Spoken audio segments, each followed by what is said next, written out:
जय हिंद दोस्तों। जैसे कि आपको पता है हमने एक सीरीज़ शुरू की है और उसमें हिमाचल प्रदेश का Lahaul Spiti district cover up कर लिया है। सुकेत रियासत को हम कर चुके हैं और मंडी रियासत का पार्ट 3 आज मैंने अपलोड कर लिया है। अगर आप लोगों ने इन वीडियो को नहीं देखा है तो आप प्लेलिस्ट में जा सकते हैं। बिहारी क्वेस्ट नाम के चैनल पर सर्च मार सकते हैं, वहाँ पर ये सारी की सारी लिस्ट आपको देखने को मिलेगी। आगे हम आज बात करेंगे English and Hindi exam part 1। तो इसमें जो इंग्लिश का पार्ट उठाया हुआ है होमोफोन है और हिंदी का जो पार्ट है वो मुहावरे हैं। तो इंग्लिश का जो पार्ट है उसमें आपको होमोफोन 5 या 6 होमोफोन लिखवाए जाएंगे और उसके साथ ही 5 और 4 वर्ड दिए जाएंगे जो आपको कमेंट सेक्शन में उसके आंसर लिखने हैं और दूसरे दिन उसका आंसर आपको बताया जाएगा। तो इंग्लिश के जो होमोफोन है वो कहाँ कहाँ हेल्प करेंगे, पहले इसके बारे में जानना काफ़ी ज़रूरी है। तो अगर आप वोकेबलरी को बढ़ाना चाहते हैं वहाँ पर ये हेल्प कर सकते हैं और अगर आप इंग्लिश स्पीकिंग करना चाहते हैं तो वहाँ पर ये हेल्प कर सकते हैं। साथ में ही जो ये इंग्लिश स्पीकिंग के साथ साथ ही सबसे इम्पॉर्टेंट चीज़ क्या है कि अगर आप HPS की तैयारी कर रहे हैं, साथ में एलाइड सर्विसेज की तैयारी कर रहे हैं, नायब तहसीलदार की तैयारी कर रहे हैं, सेंटर का कोई भी एग्ज़ाम है वहाँ पर ये आपको हेल्प कर सकते हैं। एरर डिटेक्शन में ये हेल्प करते हैं। और हिंदी के जो मुहावरे हैं, चाहे वो स्टेट का एग्ज़ाम हो चाहे सेंटर का एग्ज़ाम हो, छोटे से छोटे एग्ज़ाम के लिए और बड़े से बड़े एग्ज़ाम के लिए ये इम्पॉर्टेंट माने जाते हैं। तो शुरू करते हैं आगे जो है इंग्लिश के होमोफोन।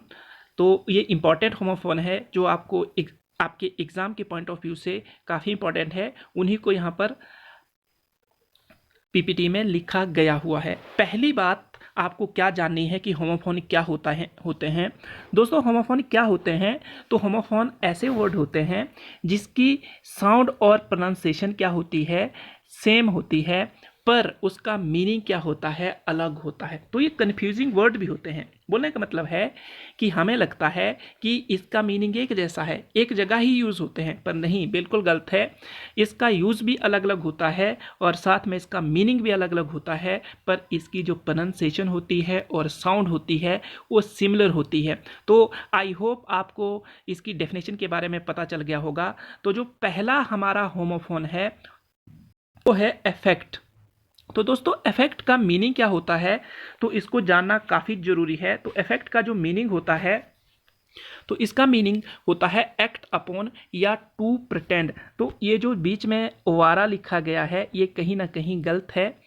उसके साथ ही she affect too much innocence. दोस्तों आपसे एग्जाम में कैसे पूछा जाएगा, आपको अफेक्ट वर्ड दिया होगा और बोला होगा इसका सेंटेंस में यूज़ करो। अब मुझे एक बात बताओ, अगर आपको मीनिंग पता नहीं है तो आप उसका सेंटेंस कैसे बना पाओगे? तो आपको मीनिंग पता होना ज़रूरी है, उसके बाद ही क्या कर सकते हैं, आप सेंटेंस बना सकते हैं। तो ये सेंटेंस जो मैंने लिखा हुआ है इसके अलावा और अपनी मर्जी से भी आप सेंटेंस लिख सकते हैं, पर ध्यान ये रखना होगा कि वो ग्रामेटिकली करेक्ट होना चाहिए। तो इसके कुछ एक सिनोनिमस है, उन वर्ड को मैं बताऊंगा। साथ में ये अफेक्ट क्या है, नाउन है, प्रोनाउन है, पार्ट ऑफ स्पीच में से कौन किसका हिस्सा है ये। तो जो ये अफेक्ट है, ये अफेक्ट आपका जो है ये यहाँ पर एज नाउन एज वर्ब की तरह काम कर रहा है। और इसके जो सिनोनिमस होते हैं वो कौन कौन से होते हैं, इम्प्रेस होता है, अफेक्ट होता है, साथ में स्ट्राइक इसका क्या माना जाता है, सिनोनिमस वर्ड माने जाते हैं। नेक्स्ट वन सेकंड जो है, सेकेंड नंबर का जो होमोफोन है वो है एडेप्ट। तो एडेप्ट जो होता है इसका मीनिंग क्या होता है, इसका मीनिंग होता है एकोमोडेट। और एकोमोडेट का जो हिंदी मीनिंग होता है व्यवहार में लाना या निवास स्थान बोल सकते हैं। तो आप को क्या करना है, इसका पहले तो सेंटेंस फॉर्मेशन करनी है। One should adapt oneself to the new circumstances. तो ये इसका क्या है, सेंटेंस है। साथ में अडेप्ट है क्या, तो जो ये अडेप्ट है ये यहाँ पर एज वर्ब, मैन वर्ब की तरह यूज हुआ है। तो बोलने का मतलब है ये वर्ब है। इसके जो सिनोनिमस होते हैं वो कौन कौन से हैं, मॉडिफाइड है, चेंज है, एडजस्ट और साथ में जो ऑल्टर है इसके क्या माने जाते हैं, इसके सिनोनिमस माने जाते हैं। नेक्स्ट वन जो है एडेप्ट। दोस्तों मैं यहाँ पर फिर बताना चाहता हूँ कि इनके जो प्रोनाउंसिएशन है बिल्कुल सेम है, प्रोनाउंसिएशन में कोई भी अंतर नहीं देखने को मिलता है, पर इसकी जो स्पेलिंग है और जो मीनिंग है उसी के आधार पर इनको कन्फ्यूजिंग वर्ड भी कहा जाता है। तो एडेप्ट का मतलब क्या होता है, एक्सपर्ट। दोस्तों एडेप्ट का मतलब क्या होता है, एक्सपर्ट, और इसका हिंदी मतलब होता है निपुण या स्किलफुल। तो यहाँ पर आपको सेंटेंस जो दिया हुआ है, ये सेंटेंस जो है, सेंटेंस है he is an adept in folk dance. इसके अलावा आप अन्य सेंटेंस भी बना सकते हैं। क्या कर सकते हैं, अन्य सेंटेंस भी बना सकते हैं, और यहाँ पर ये जो एज नाउन की तरह काम कर रहा है। और इसके जो आपको क्या बोलते हैं सिनोनिमस वर्ड देखने को मिलेंगे, वो कौन कौन से होते हैं। तो स्किलफुल आ गया, बिल्कुल आ गया, स्किल्ड होता है, उसके बाद स्किल के बाद स्किल्ड, स्किलफुल, यही आप इसके सिनोनिमस वर्ड याद रख सकते हैं। नेक्स्ट वन जो है एडॉप्ट। तो एडॉप्ट का मतलब होता है टेकअप, एडॉप्ट होता है ग्रहण करना। और one should not adopt unfair means to secure good marks. तो यहाँ पर आपको इसका सेंटेंस ही यूज रखना, मतलब याद रखना है। नेक्स्ट वन जो आपका होमोफोन है वो है एडिशन। तो एडिशन जो आपका होमोफोन है इसका मतलब होता है पुट मोर। और साथ में मैं एक और बात बताना चाहता हूँ, जो आपका एडॉप्ट है ये यहाँ पर भी मेन वर्ब की तरह काम कर रहा है। एडिशन का मतलब होता है पुटिंग मोर। तो एडिशन का मतलब होता है पुटिंग मोर, या इसका मतलब होता है जोड़ना। तो इसका जो सेंटेंस है I am to buy 2 more copies in addition to this one. तो ये आपका सेंटेंस है। ये एडिशन किसकी तरह यहाँ काम कर रहा है, तो एडिशन जो है यहाँ पर नाउन की तरह काम कर रहा है। याद रखना दोस्तों, एडिशन यहाँ पर किसकी तरह काम कर रहा है, नाउन की तरह काम कर रहा है। इसके कुछ एक सिनोनिमस है जो आपको याद रखने हैं। इंक्रीज इसका मतलब होता है, राइज इसका मतलब होता है ग्रोथ, एनहांसमेंट, एनलार्जमेंट, और साथ में एडिशन तो आपको पता है, जॉइंट, सम बोल सकते हैं आप। ये सारे के सारे इसके क्या माने जाते हैं, इसके सिनोनिमस माने जाते हैं। नेक्स्ट वन जो है आपका एडिशन है। तो एडिशन जो है प्रिंटिंग बुक्स से रिलेटेड है। तो एडिशन का मतलब होता है प्रिंटिंग बुक्स या पुस्तक को छापना। तो ये आपको अच्छे से याद रखना है। इसका जो मतलब सेंटेंस है, the first edition of this book. याद रखना दोस्तों, the first edition of this book has sold. तो ये जो एडिशन है ये यहाँ पर एज नाउन काम कर रहा है। क्या कर रहा है, एज नाउन काम कर रहा है। और आपको अच्छे से याद रखना है कि इसका मतलब क्या होता है, प्रिंटिंग बुक्स, किताबों को छापना। और इसके कुछ एक सिनोनिमस है, जैसे कि इम्प्रेशन, एनफोर्समेंट। तो इसको याद रखना है आपको अच्छे से। आगे चलते हैं। आई होप आपको समझ आया होगा।